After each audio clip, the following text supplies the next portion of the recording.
문재인 대통령이 오늘 윤석열 검찰총장의 사표를 수리했습니다. 윤 전 총장의 전격 사의 표명 이후 정치권 요동치고 있습니다. 네, 여야 양측 의견 들어보겠습니다. 현근택 더불어민주당 전 상근부 대변인, 윤기찬 국민의힘 법률위 부위원장 나오셨습니다. 어서 오십시오. 네, 안녕하세요. 안녕하세요. 안녕하세요. 부위원장님, 먼저 어제 윤석열 전 네. 총장의 사의 표명 간단하게 좀 총평을 해주신다면요. 저는 한마디로 생각해봤는데요. 검찰총장직하고 본인의 정치적인 입문하고 바꿔먹은 게 아닌가. 쉽게 얘기하면 그렇게 지키려고 했던 검찰총장직인데 결국은 지금 모든 언론이 얘기하듯이 결국은 정치 참여 선언을 한 것이다. 대권 출마 선언을 한 거라고 보는데 그걸 동시에 했단 말이죠. 그러니까 제가 보기에 뭐 어떤 뭔가를 막기 위해서 그냥 직을 던졌으면 예. 그래도 그나마 뭔가 좀 순수성이 있다 볼 텐데 던지면서 거의 뭐 정치 참여 선언을 했기 때문에 그 두 가지를 거의 뭐 교환한 거 아닌가 그렇게 보고 있습니다. 부위원장님도 총평 한 말씀 해주시죠. 저는 정치 참여 선언이라고 곧 해석하면 안 될 것 같고요. 물론 그렇게 해석될 만한 그 문헌들이 있긴 있었어요. 네. 그런데 어쨌든 윤석열 총장 입장에서는 특권층의 치해복권, 어떤 뭐 그러니까 법치에 대한 예외 이런 것들에 대한 경고성 멘트를 하는 과정에서 그런 얘기들이 나왔던 것으로 보이고요. 그러니까 선출된 권력 등에 대한 선출된 권력에 의한 헌법 침해 이런 것들에 대한 경고성 발언을 한 것이지 이것이 본인의 어떤 정치 선언이다 이렇게 보기에는 아직까지는 좀 이르다고 봅니다. 네. 차근차근 짚어보겠습니다. 그렇다면 왜 이 시점에 사의를 표명했느냐도 궁금하거든요. 사실 대선까지 이제 1년 정도밖에 남지 않았습니까? 어떻게 보십니까? 뭐 여러 가지가 얘기가 있죠. 지금 여기처럼 최강욱 의원이 제기한 뭐 출마 금지법 1년 전에 사퇴해야 되는데 그러니까 아직 발의는 안 됐습니다. 그러니까 이제 그 법이 뭐 영향은 있겠지만 직접적인 건 아닌 것 같고요. 근데 본인이 아마 지금 지금 검찰 수사권 어쨌든 이제 수사청을 만드는 거를 아마 막고 싶었을 것 같은데 그것도 좀 의문이 있어요. 왜냐하면 이게 아직 공식적으로 뭐 당론이 되거나 이게 아니거든요. 추진 의사는 밝혔지만 그리고 뭐 지금 청와대 쪽에서도 그렇고 당내에서도 그렇고 뭐 시기는 조금 늦어질 수도 있다. 자꾸 이런 얘기가 있었거든요. 그러면 만약에 본인 임기 내에 안 될 수도 있어요. 이게 본인 임기 내에 안 되면 이거를 반대한다는 명분이 좀 이상하잖아요. 저는 그래서 지금 명분은 자꾸 뭐 헌법 정신 얘기하고 헌법 위반이다, 헌법 기관이다 얘기하는데 사실은 검찰은 헌법 기관이 아니에요. 헌법에 안 나옵니다. 그러니까 헌법에 유일하게 나온 거는 검사 영장 청구권밖에 안 나와요. 그러니까 수사기관을 경찰에 줘도 돼요. 그건 헌법 위반이 전혀 아닙니다. 수사 지휘권도 없어도 되고요. 근데 자꾸 헌법 들먹이고 뭐 민주주의 얘기하고 이러는 거는 결국은 본인이 좀 임기가 남았을 때, 그러니까 임기 후반에 뭐 사퇴하는 거는 별 효과가 없거든요. 임기가 좀 남았을 때 그래도 뭔가 좀 정부와 맞서는 모양새로 하는 것이 앞으로의 본인의 어떤 정치적인 진로라든지 이런 걸 봤을 때 좀 유리하지 않겠느냐.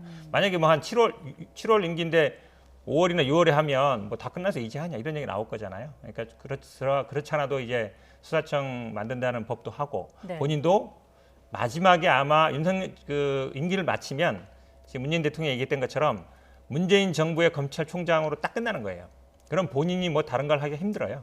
그러니까 좀 맞서는 모양새를 좀 갖추고 싶지 않았던가라고 생각합니다. 사퇴 배경을 좀 더 들여다봐야 할 것 같은데 앞서 박범계 장관은 윤 총장이 말한 전문수사청 형식도 검토하겠다, 대화의 문을 열어놓겠다 이렇게 얘기를 했습니다. 그럼에도 불구하고 사퇴를 했다는 건 이 중수청을 아예 막을 수 없다라고 본 걸까요? 그렇게 아마 봤을 것 같아요. 그러니까 본인이 사퇴하지 않으면 중수청을 못 막을 것이고 그 전제를 말씀드리면 이제 중수청을 추진하는 이유가 어떤 사법 시스템의 정비 차원이 아니고 윤석열 총장을 쫓아내기 위한 것이다. 그러니까 검찰 수사를 무력화하기 위한 것이다. 이런 인식이 바탕이 됐던 것이죠.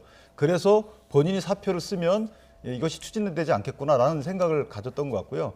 그러니까 그동안에 사표를 못 냈던 것은 사실은 뭐 징계 절차가 진행 중이었던 부분도 있지만 그것은 이제 징계 의결이 끝났기 때문에 그 부분은 이제 제외하면 그다음에 이제 사실 윤석열 총장에 대해서 재판부 문건으로 수사가 진행 중이었어요. 그것이 올해 2월 10일자로 무혐의가 났거든요. 그러니까 그 10일 이전까지는 사표를 쓸 수가 없었던 상황입니다. 그러니까 그 이후에 이제 어느 날짜를 택할지는 본인이 여러 가지 말씀하신 대로 뭐 정치적인 앞으로 행로에 방해되지 않는 또는 도움되는 이런 날짜를 택할 수도 있는데 어쨌든 사표를 쓰는 것 자체는 정치적 고려라기보다는 이런 무력감 또는 검찰총장으로서 또 한 나라의 공무원으로서 국민 전체 봉사자인 공무원으로서 이 제도적 계약을 막기 위한 어떤 뭐 최후의 수단이다 이렇게 보는 것이 좀 옳다고 보여집니다. 네. 네. 한마디 좀 거들면요. 아마 그 부분이 가장 큰 착각인 것 같아요. 그러니까 윤석열 총장이 자꾸 뭐 현 집권, 이제 현 정부 여당을 수사하니까 이 수사청 법을 추진하는 거다. 그 생각을 하는데 그게 저는 대단한 착각인 것 같아요. 왜냐면 이게 2012년에도 대선 공약이었거든요. 2017년 대선 공약이었고. 근데 그냥 수많은 공약 중에 하나가 아니라 굉장히 핵심 공약이었어요. 문재인 대통령이 어찌 보면 첫 번째, 두 번째 아는 공약이거든요. 지난번에 이제 검경 수사권 6개 수사권 남겨놓으면서 끝난 거로 생각했는데 그게 아니었어요. 이거 2022년부터는 하겠다라는 게 그 당시 얘기가 나왔었거든요. 20대 국회 때 나왔던 얘기예요. 그러니까 마치 지금 어떤 수사를 하고 있기 때문에 이 법을 추진한 게 아니기 때문에 저는 아마 윤석열 총장이 이걸 사퇴를 하더라도 저는 뭐 추진하는 데는 아무 이상이 없다라고 봐요. 그러니까 어찌 보면 자기가 사퇴함으로써 이걸 막을 수 있다고 생각하는 것 자체가 제가 보기엔 논리적으로 성립이 안 되는 거예요. 근데 이제 문제가 뭐냐면 이것을 개혁의 일환으로 추진한다 하더라도 현재 중대범죄에 대한 수사를 진행 중에 있거든요, 검찰이. 그런데 이것을 떼어내가지고 거기에 보면 중대범죄 수사처에 관련된 최 의원의 이 입법안을 보면 발의가 됐어요, 이미. 발의가 됐는데 그 부칙에 보면 검찰이 수사하고 있는 거 승계한다라고 돼 있어요. 이 말은 뭐냐면 전속관할이라는 거죠. 그러니까 지금 6대 부패 범죄의 경우에도 검찰이 독자적으로 수사할 수 있을 뿐이지 이것을 검찰만이 수사할 수 있는 건 아닙니다. 경찰도 할 수 있어요. 그 분야에 대해서. 그러니까 지금도 견제와 균형이 이루어지고 있는데 이걸 검찰이 한 걸 뺏어서 중대범죄수사청에서 이걸 전속관할로 한다. 이건 뭘 의미하는 거겠습니까? 여기에 대한 반발인 것 같고요. 그다음에 현재 그 민주당의 특이의 차원에서는 법률이 발의가 안 돼 있지만 최강욱 의원의 법률안이 발의가 돼 있고 그다음에 김용민 의원 등이 발의한 그 공소처 설립법안인가요? 이거하고 그다음에 검찰청 폐지법안 이건 다 이미 발의가 돼 있어요.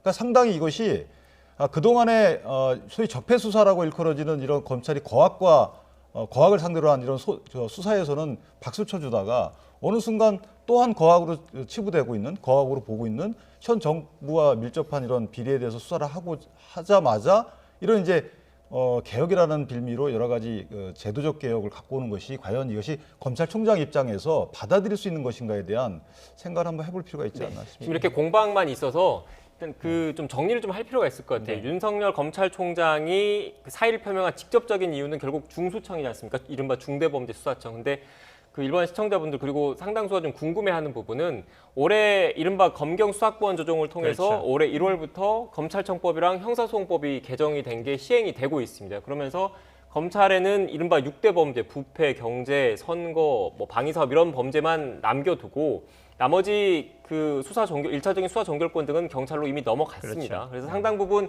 검찰의 권한이 축소가 된 상황인데 그게 1월 1일부터 시행이 됐기 때문에 불과 2달여 만에 이렇게 남아있던 나머지 6대 범죄까지 수사권을 검찰에서 뺏어가는 게 너무 이르지 않느냐. 지금 1월 1일부터 새로운 제도가 적용이 돼서 시행이 됐고 이게 안착됐는지 여부도 확인되지 않은 상태에서 그러니까 너무 성급하지 않느냐 그렇죠. 얘긴데요.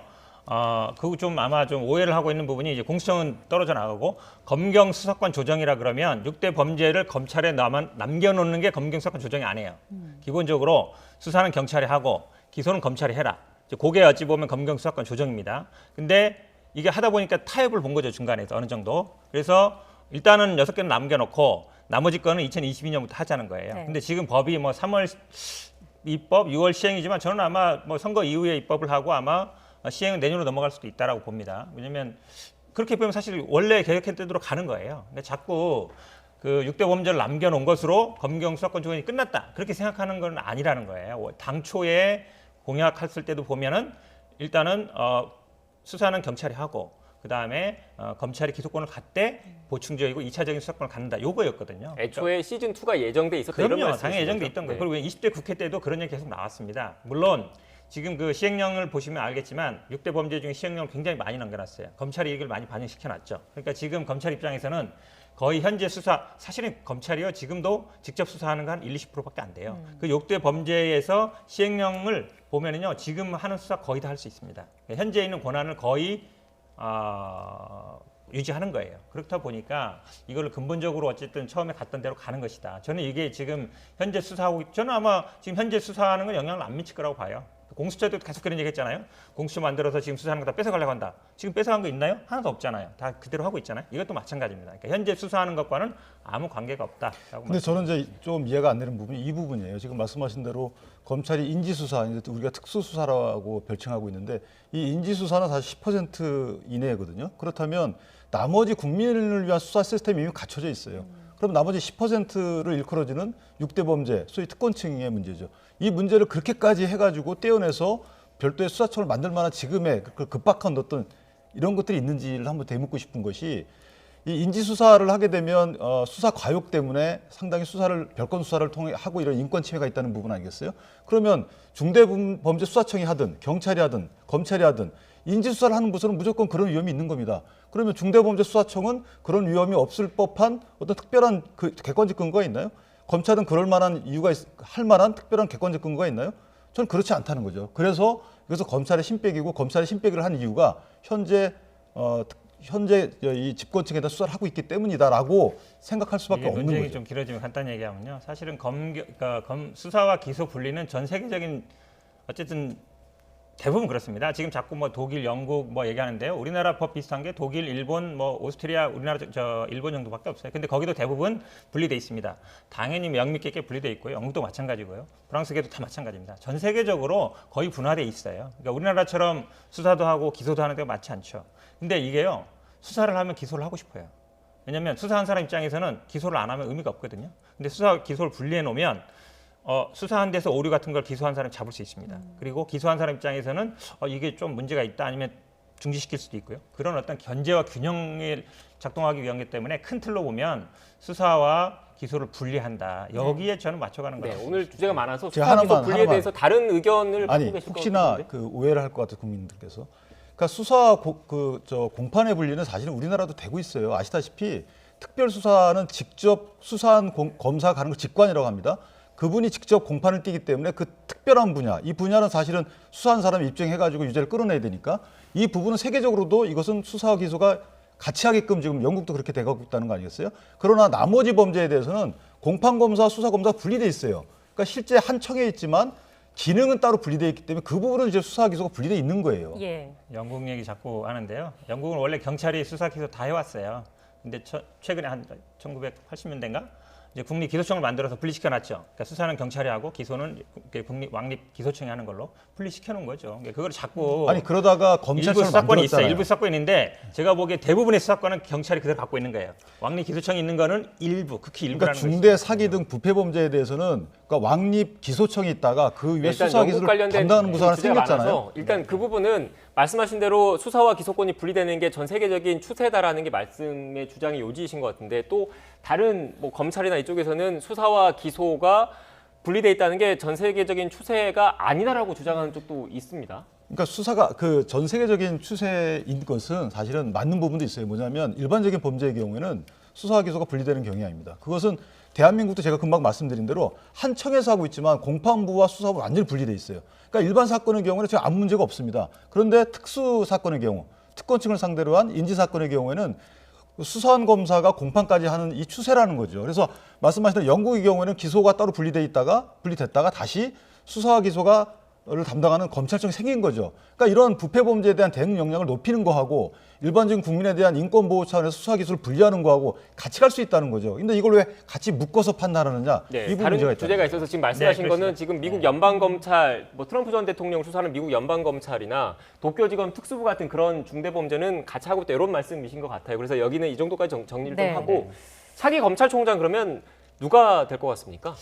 저는 뭐 개인적으로는 이제 법은 그렇게 돼 있거든요. 15년 이상 판사, 검사, 변호사 경력 있으면 돼요. 근데 지금까지는 50대 남성 검사. 요게 어찌 보면 딱 짜여진 틀이었거든요. 학교도 거의 뭐 정해져 있고. 그런데 저는 여기서 좀 벗어날 필요가 있다고 봐요, 이번에는. 그러면 뭐 여성 중에 그럼 뭐 기수는 아마 제가 보기에 지금 23기가 지금 총장이니까 그 밑으로 가지 위로 가기는 어렵거든요. 사실은 어찌 보면. 그럼 뭐 23기나 24기나 25기인데 그중에서 지금 아마 거론되는 분이 김호수 전 차관 같은 경우 기수도 높아요. 20기인가 네. 그러거든요. 그다음에 조남관 차장이 24기인가 그런데 지난번에 아마 인사 때나 이 저 징계 때 보니까 좀 약간 제가 보기에 핀트가 어긋난 것 같고, 그럼 오히려 좀 판사 출신 중에서 저는 뭐 할 수 있는 것도 낫다. 아니면 뭐 변호사 출신이든 아니면 뭐 여성이든, 그러니까 꼭 그전에 해오던 대로 할 필요 있냐 개인적으로는. 그래서 좀 바꿀 필요가 있다라고 보고 있습니다. 이게 후임 인선하는데 절차적으로도 시간이 좀 걸리지 않습니까? 2달 정도 걸리죠. 예. 그러니까 추천위는 구성이 돼 있기 때문에 추천위에서 이제 후보자를 또 다른 데다가 이제 추천 의뢰를 하거든요. 그럼 받아가지고 추리고 인사검증하고 청문회까지 2달 걸리는데 저는 이전에 윤석열 총장 그때 인사검증할 때 4분을 같이 했어요. 그때 김호수 전 차관도 네. 계시고 그러니까 봉욱 대검차장도 있었고 이금노 씨인가 이분도 계시는데 아마 그 중에 한 명을 하지 않을까 싶은데 개인적으로다가는 조남관 차관 대행 체제로 가는 것이 아마 대통령이 뜻일 것 같아요. 저는 개인적으로. 그런데 만약에 다른 분이 총장으로 오시면 여러 가지 뭐 고려가 되지 않았을까라고 추측이 됩니다. 네, 앞서 그래픽을 통해서도 유력 후보군들을 말씀을 드렸고 또 뭐 변호사님 같은 경우에는 의외의 제3의 인물 비검찰 출신이 총장이 될 수도 있다 이런 전망을 해주셨는데 윤석열 총장의 차후 행보에 대해서도 좀 궁금하신 분들이 많거든요. 언제쯤 정치권의 모습을 적극적으로 드러낼 걸로 보십니까? 저는 이미 들어왔다고 봐요. 그러니까 정치라는 게 내가 정치하겠습니다 이렇게 얘기하진 않거든요. 그러니까 정치적인 발언을 하거나 아니면 정치적인 행동을 하면은 이제 정치에 들어온 거거든요. 예. 근데 뭐 그렇게 기자회견도 하고 대구 가서 거의 출정식 하고 또 지금 쓰는 용어들이 보면 뭐 인터뷰할 때도 보면 보수 진보라는 말을 쓰더라고요. 대구 갔을 때 또 뭐 고향 온 것 같다 그러고 지금 또 어제 그 이렇게 사태 변에도 보면은 뭐 민주주의도 얘기하지만 국민을 보호하겠다 이런 얘기 쓰더라고요. 그래서 아니 정치를 하려고 그러면 국민을 어떻게 보호하지? 잘 모르겠는데 어쨌든 범죄로부터 국민을 보호한다는 건지 아니면 뭐 여당으로부터 국민을 보호한다는 건지 모르겠지만 쓰는 용어나 행동들이 보면 이미 정치는 시작된 것이다. 그리고 뭐 제가 보기에 뭐 당장 입당 같은 거 하지 않는다 그러면 뭐 보궐선거에도 어떤 식으로든지 간에 좀 영향을 미치려고 물론 직접 유세하지는 않겠지만 뭐 누구랑 같이 만난다든지 뭐 그렇게 중요한 거잖아요. 그런 아마 시도를 제가 보기에는 할 것 같습니다. 어떻습니까? 국민의힘이 러브콜을 보낼까요? 지금 저 몇몇 분이 러브콜로 해석될 수 있는 말씀을 하신 것은 이제 네. 보궐선거가 있기 때문에 그런 말씀하셨는데 국민의힘이 지금 러브콜을 보내는 것은 저는 맞지 않다고 봅니다. 그러니까 검찰총장으로서의 어느 정도 옷을 벗은 뒤에 어떤 냄새가 좀 가신 뒤에 지금 윤석열 총장은 본인이 정치적 행보를 할 거라고 보진 않아요. 다만 본인 자체가 정치적 영향력이 있는 거거든요. 그 영향력을 앞으로 어떻게 활용할 것인가는 이제 본인 몫이지만 개인적으로 보면 특정 정치 세력과 특정인을 만나는 식으로 공개적으로 만나는 식의 정치 행보는 자제할 것이다. 저는 이렇게 생각합니다. 네, 그럼 마지막으로 간략하게 두 분에게 짧게 여쭐게요. 그렇다면 민주당도 아니고 국민의힘도 아니라면 제3의 지대에서 독자적인 세력화할 가능성이 있다고 보십니까? 시도는 하겠죠. 시도는 하지만 쉽지 않죠. 지금 가장 어찌 보면 대표적인 게 안철수 대표잖아요. 한 10년 시도해왔지만 거의 지금 지금 들어가는 분위기이기 때문에 안 됐고 그 전에 뭐 정주영 회장도 그렇고 제3지대에서 만드는 게 쉽지 않아요. 결국은 아마 야당과 같이 갈 가능성이 높다라고 봅니다. 예.